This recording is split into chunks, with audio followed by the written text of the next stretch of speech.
Ration ഉപഭോക്താക്കൾക്ക് മുട്ടൻ പണി വരുന്നു. നിങ്ങൾ ഇത് ശ്രദ്ധിച്ചില്ലെങ്കിൽ ഇനി നിങ്ങളുടെ റേഷൻ വിഹിതവും ലഭിച്ചില്ലെന്ന് വരും. 3 മാസം റേഷൻ വിഹിതം വാങ്ങിയില്ല. 59,688 കുടുംബങ്ങളുടെ റേഷൻ വിഹിതം റദ്ദാക്കി പൊതുവിതരണ വകുപ്പ്. മുൻഗണനാ വിഭാഗത്തിൽ റേഷൻ വിഹിതം വാങ്ങാതിരുന്നവർ ആനുകൂല്യമില്ലാതെ റേഷൻ കാർഡിലേക്ക് തരം മാറ്റപ്പെടുകയും ചെയ്തു. ഇനി മുൻഗണന ലഭിക്കണമെങ്കിൽ പുതിയ അപേക്ഷ അവർ നൽകേണ്ടി വരും.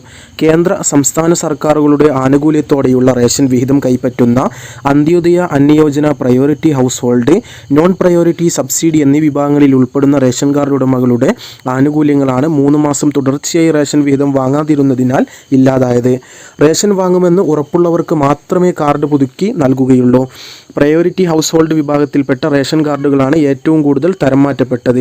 ഈ വിഭാഗത്തിൽപ്പെട്ട 48,724 പേരുടെ ആനുകൂല്യം നഷ്ടമായി. അന്ത്യോദയ, അന്നയോജന വിഭാഗത്തിൽ നിന്നും 6,672 പേരും നോൺ പ്രയോറിറ്റി സബ്സിഡിയിലുള്ള 4,292 റേഷൻ കാർഡുകൾ ആനുകൂല്യമില്ലാത്ത നോൺ പ്രയോറിറ്റി, നോൺ സബ്സിഡി വിഭാഗത്തിലേക്ക് തരം മാറ്റപ്പെടുകയും ചെയ്തു. എറണാകുളം ജില്ലയിലാണ് കൂടുതൽ പേർക്ക് ആനുകൂല്യമില്ലാതായത്. 8,571 പേർക്കാണ് ആനുകൂല്യം നഷ്ടമായത്. ഏറ്റവും കുറവ് വയനാട്ടിലാണ്. 878 പേരുടെ ആനുകൂല്യം നഷ്ടമായി.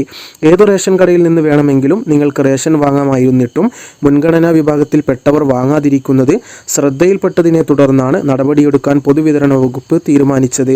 ആനുകൂല്യം നഷ്ടമായവർക്ക് വീണ്ടും അപേക്ഷ നൽകി കാരണം ബോധിപ്പിച്ച ആനുകൂല്യങ്ങൾ തിരികെ നേടാവുന്നതാണ്.